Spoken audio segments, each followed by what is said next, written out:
All right, so let's start with the key of G. It has the notes G, B, and D. Let's locate the G's, the B's, and the D's on each string of our mandolin. And for this exercise, let's primarily use our index finger. Instead of just using whatever finger we would normally use, let's get used to using our index finger. That will help in making the double stop shapes. So, on the G string, we have G, B, and D. G, B, D. On the D string, we've got D, the open D, G, and B.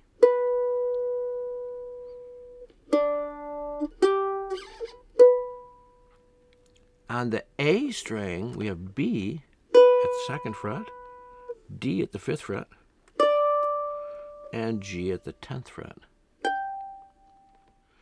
On the E string, we've got G at the 3rd fret,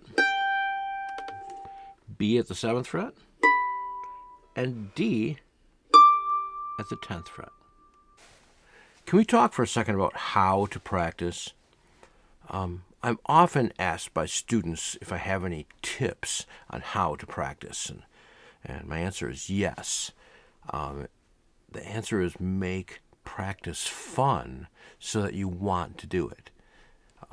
So one of the practice exercises that I've made up that I think makes this a lot more fun and interesting is called the low, middle, high, middle exercise. And in that exercise, we find the low chord tone, the middle chord tone, and the high chord tone on each string. Or in the case of the double stops, we do it with double stops. But what makes it fun is that we do it to a backup track. And it's just one chord. It can be any kind of beat, but you just set it for one chord, and you set it for whatever tempo you're comfortable with if you're using the app. I've supplied the tracks here below so that you can just practice with the track that I've supplied. But it really makes it a lot more fun. It improves your timing. It improves your knowledge of the fingerboard. It's just a great way to practice. So the object is to find a low, a medium, and a high chord tone on each string, and we're in the key of G, so we want G's, B's, and D's on each string, a low, a medium, and a high. So we're going to have 3 locations on each string. Okay, so this is the track I want you to practice to. It's just one chord. It's G. So the first thing I want you to do is get some rhythm going with your right hand. Do something in time with it. And then let's find the low, the middle, and the high chord tone on each string. 1, 2, 3, so low,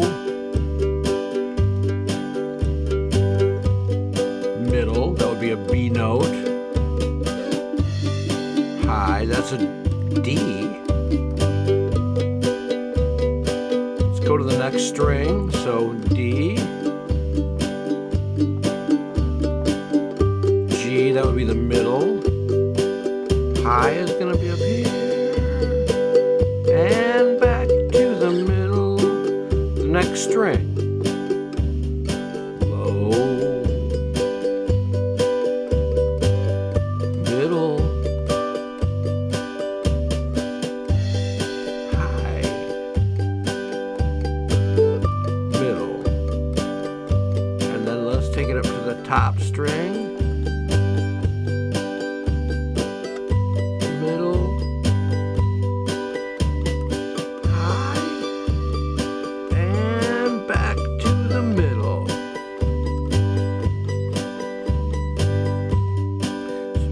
Notes on each string, low, middle, and high.